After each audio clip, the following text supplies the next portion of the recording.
This is the Penché tutorial, how to do a penché or how to do it better. Welcome, we made it, finally. Hello.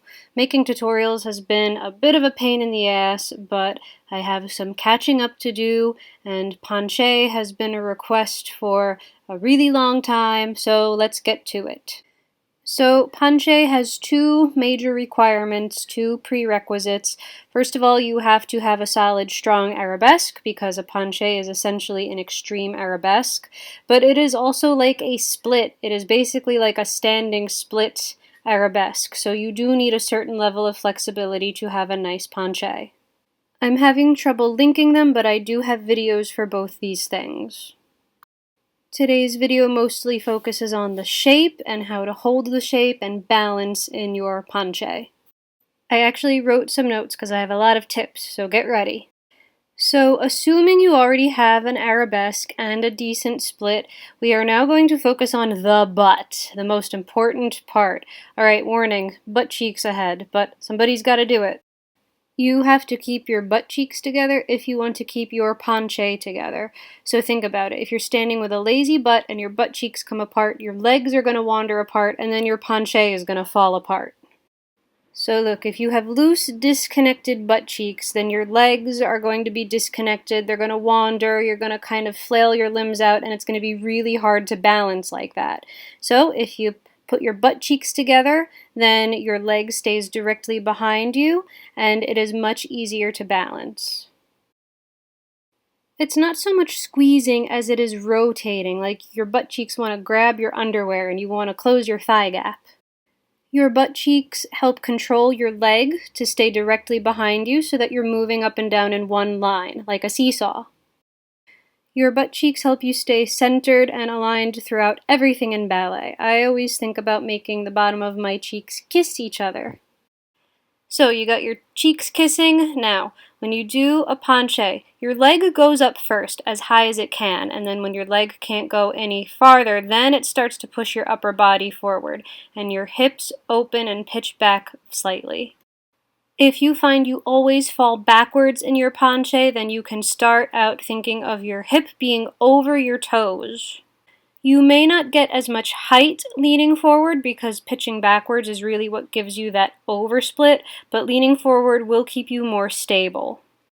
Whether you prefer to do your penché leaning slightly forward or pitching your hips backwards, you still have to open your hips. It is not anatomically possible to get a high penché without opening the leg slightly. A turned-in, closed hip will not go very high, so you have to think of using extra turnout to achieve that height in a penché. Another tip for balance is to keep your standing side or your supporting side lifted, because when you lift up a leg in the back, the body naturally wants to lean and fall over as like a compensation. But you have to fight that or else you're going to fall out of your penché. So I think of really lifting my whole standing side from the standing thigh all the way up to my armpit. Sometimes I imagine that there's a big air pocket under my armpit, or like I have a corset keeping my ribs really upright. If you keep your rib cage even, going front and back or down and up will be a little bit easier. This kind of brings me to the shoulders. You want to keep your shoulders even. Sometimes we try so hard to keep our shoulders down, but we wind up pressing too much on the wrong shoulder and it sort of twists our upper body. We especially twist the same shoulder as the lifted leg. Instead of pinching it back, I actually want you to let it go forward slightly, but still keep it down. Forward is not the same as up. If anything, you should really be pressing down the standing side shoulder, the opposite of the lifted leg. The working side shoulder should actually be a little bit relaxed. When you pinch that same shoulder as the working leg, it makes it like harder to move. It actually opens up your rib cage and your abs open up, so it's a lot harder to balance and stay controlled like that. So you basically just have to keep your shoulders even, like your rib cage. So even though your hips are opening, your shoulders do not. Your shoulders kind of face the direction that you're looking, in the direction of your position for your penché.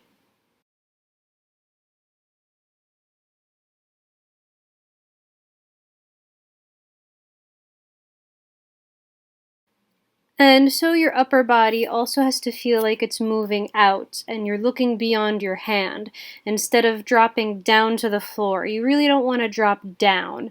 It looks ugly and it will also screw up your balance.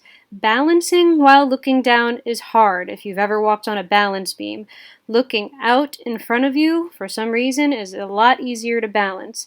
Same thing as driving a car. When you're driving a car, you don't stare down at the dashboard right in front of you. You look out into the road to see what's coming. So while we are traditionally taught to look over the back of our hand in arabesque, once you start going down, your eyes should still be lifted out, almost horizontal. And then one tip I like to give everybody is to focus on your pinkies. Not just your pinky fingers, but your pinky toes too. My theory is that because your pinkies are the farthest and tiniest parts of your body, and if you can be conscious of those little extremities, it will help connect your entire body, and you will feel like one whole unit instead of just flailing limbs out in the middle of nowhere. Focusing on my pinkies makes me feel like I am in control of all parts of my body. All the parts of my body that are in between my pinkies, in between my pinky fingers and my pinky toes.